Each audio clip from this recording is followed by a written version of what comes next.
আসসালামু আলাইকুম। এই ভিডিওতে আমরা ছোট্ট কিছু অপশন নিয়ে কথা বলবো।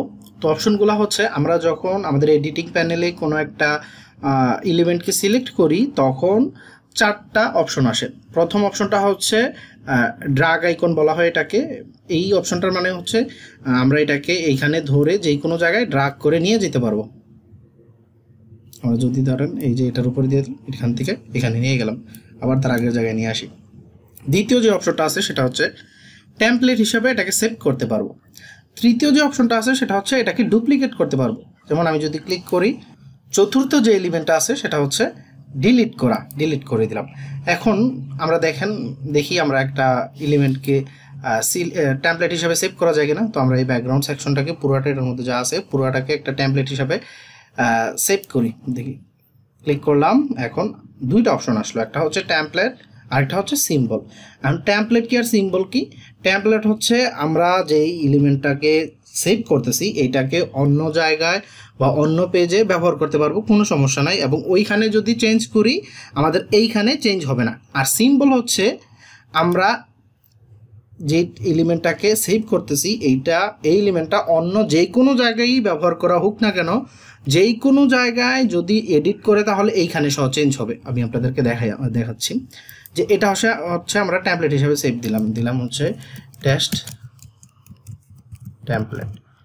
নিচে একটা অপশন আছে ক্যাটাগরির। আমরা জানি ক্যাটাগরি হচ্ছে বিষয়গুলোকে অর্গানাইজ করার জন্য ব্যবহার করা হয়। আপনি চাইলে কোনো একটা ক্যাটাগরি ক্রিয়েট করে ইয়ে করতে পারেন, বাট আমি এটা কখনো করি না, ইউজ করি না। সেভ নিউ টেমপ্লেট দিলাম, হইল। এখন সেভ করলাম। এখন চাইলে আমি অন্য একটা পেজে এই টেমপ্লেটটাকে ব্যবহার করতে পারবো, আবার এই পেজেও চাইলে ব্যবহার করতে পারবো। এই পেজে ব্যবহার করার জন্য আমার একটা রিফ্রেশ দিয়ে নিব।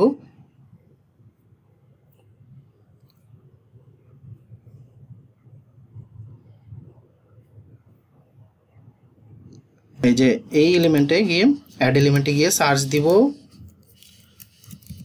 টেমপ্লেটস। এই যে দেখেন চলে আসছে, আমরা অ্যাড করলাম, টেমপ্লেট হিসেবে চলে আসলো। এখন আপনারা দেখেন আমি যদি এখানে চেঞ্জ করি আগেরটা কিন্তু চেঞ্জ হবে না। আমি এখানে এই যে নিচের এটাকে রেড করে দিলাম, দেখেন আগেরটা কিন্তু চেঞ্জ হচ্ছে না, হয় নাই।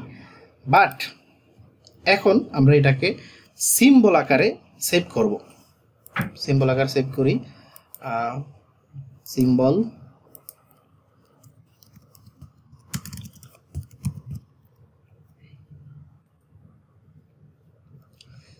আকারে সেভ করলাম। এখন আবার সেম পেজে ব্যবহার করার জন্য আমরা রিফ্রেশ দিয়ে নিচ্ছি।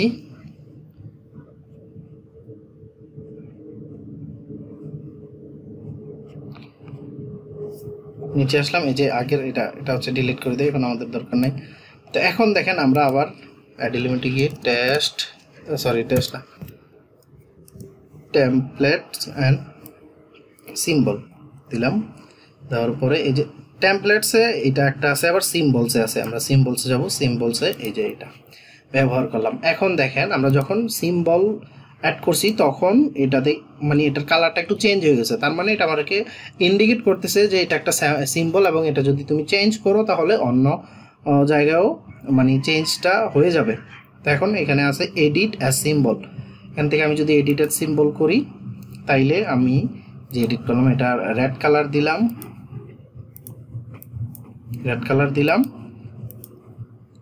তখন দেখেন সেভ করার পরে আমার উপরে এইটা সহ রেড হয়ে গেছে। যদি আমি আবার সিম্বলে গিয়ে এইটাকে যদি আবার অন্য কালার করে দিই, সাপোজ ব্লু, তখন কিন্তু আবার উপরেটা এই যে ব্লু হয়ে গেছে। মানে সিম্বল হইলে আমি যেই জায়গায় চেঞ্জ করি সব জায়গায় চেঞ্জ হয়ে যাবে, এটা হচ্ছে সিম্বল। আর টেমপ্লেট হলে কোথাও চেঞ্জ হবে না।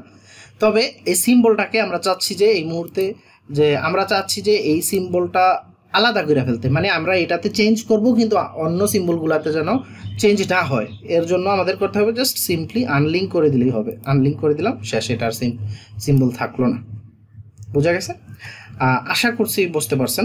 তো এই ভিডিওটা এই পর্যন্তই। ভালো থাকবেন সবাই, সুস্থ থাকবেন। আল্লাহ হাফেজ।